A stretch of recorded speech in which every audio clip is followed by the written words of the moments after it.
Gente, o cliente vai até sua clínica, ele agenda, ele chega na sua clínica, mas aí ele não fecha o tratamento. Aprenda uma coisa: quem está falando não para o seu cliente é você.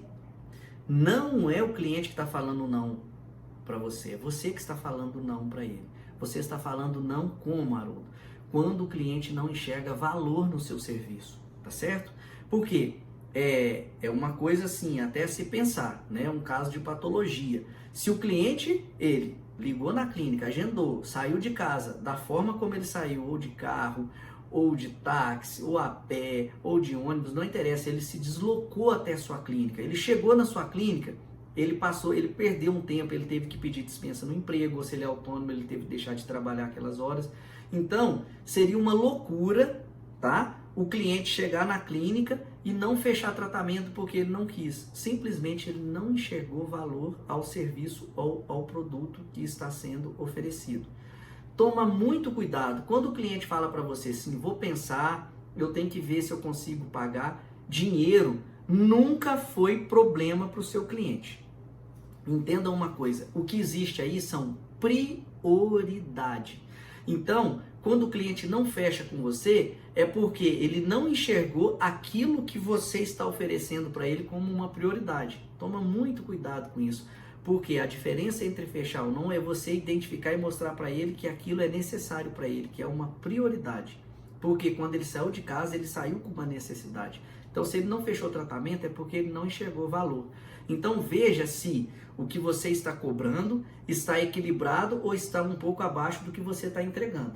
Essa é a regra do jogo. Ninguém paga mais por aquilo, né, do que está levando, né? Até porque na cultura do brasileiro não é de ser esperto de nada. A nossa cultura é que a gente tem que levar sempre uma vantagem para a gente consumir um serviço ou um produto com mais facilidade. Para a gente não ter que pensar muito. E outra coisa, toda venda ela é emocional. Se o cliente sair dali pensando se ele vai fazer ou não, a probabilidade dele voltar é infimamente menor do que a hora que ele vai a primeira vez e senta na cadeira e está negociando um tratamento com você. Então, é muito importante você entender que o cliente nunca mesmo, ele vai estar ali, tá? Sentado na cadeira pensando em não fechar, ele está sempre pensando em fechar. A verdade é, o que você está oferecendo para ele gera um valor maior do que ele está pagando e aquilo que você está oferecendo ele enxerga como uma prioridade. Pense nisso. Se o cliente enxergar aquilo como uma prioridade e ele enxergar valor, ele vai fechar com você. Então atente-se à forma de negociar. E uma outra coisa que você precisa entender, e esse talvez seja o diferencial. Quando você está oferecendo um serviço ou um produto, personalize isso de acordo com o perfil daquele cliente. Ou seja, Haroldo, às vezes o que você está oferecendo para ele é muito mais do que ele precisa. Então, não trabalhe a palavra desconto, porque desconto, eu repito, como eu já falei em outros vídeos, desconto vem do desconfiar de. Mas se você trabalhar escopo, qual que é a diferença entre desconto e escopo? Desconto é, eu estou te oferecendo 5 itens pelo preço 5, tá bom? Quando eu te dou desconto, ou seja, eu te ofereço os mesmos 5 itens pelo preço de 4. Isso seria desconto, tá?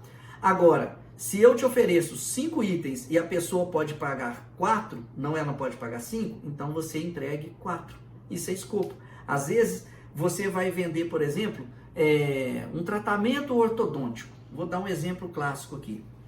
Então, você tem que falar para a pessoa, olha, eu tenho o tratamento X, que ele custa, por exemplo, né, um aparelho que é o melhor, que é o aparelho top do mercado, é aquilo que tem de mais moderno. Ele custa R$3.000, por exemplo, esse aparelho, tá? Mas se você ver, eu tenho outras opções. A pessoa vai te pedir um desconto sobre aquilo, você fala assim, olha, mas eu tenho um aparelho aqui que ele é tão bom quanto. E olha, gente, aprenda a falar isso. Eu trabalho com bom, ótimo, excelente. Eu não trabalho abaixo da margem de qualidade, eu não trabalho, tá? Todos esses 3 que eu estou te oferecendo, por exemplo, atende a sua necessidade. Mas se eu coloco um aparelho A, que ele vai atender o cliente por um preço A, eu tenho que ter um aparelho B, que atende por um preço B. E eu tenho que ter um aparelho C, que atende pelo preço C. Olha que interessante. De acordo com o perfil do cliente, e você vai identificar o perfil do cliente, né? E você identificando o perfil do cliente, você vai saber qual é a melhor opção para ele. Usando o quê? Intuição. Você vai ver pela imagem, pelo comportamento, pela fala, pelo tipo de perfil de cliente. Inclusive, a gente tem um vídeo que fala muito sobre isso. Qual é o perfil de cliente que você está negociando com ele? Então, na negociação, você tem que entregar para o seu cliente dentro do perfil dele. Se o cliente é um cliente que ele pode pagar e ele enxerga valor por um produto A, você ofereça o A. Mas se não, você ofereça um produto B. Ou você vai oferecer um produto C, se o cliente ele não tem condições de tratar com o aparelho, por mais que ele queira. Mas você tem que mostrar para ele que vai resolver o problema dele. E a primeira coisa que você tem que vender é solução, não serviço. Você tem que falar que ele está no lugar certo e que você vai ajudar ele a resolver, vai ajudá-lo a resolver aquele problema. Quando você faz isso, você gera credibilidade. E aí, de uma forma ética, tá? Porque você sempre tem que fazer uma negociação baseada na ciência. Você, profissional de saúde, é um cientista. Use a ciência para resolver o problema do seu cliente. Então, quando ele gera essa credibilidade, que é confiança e respeito mútuo, você vai ter resultado. Você vai fechar a venda. Ok? Um abraço.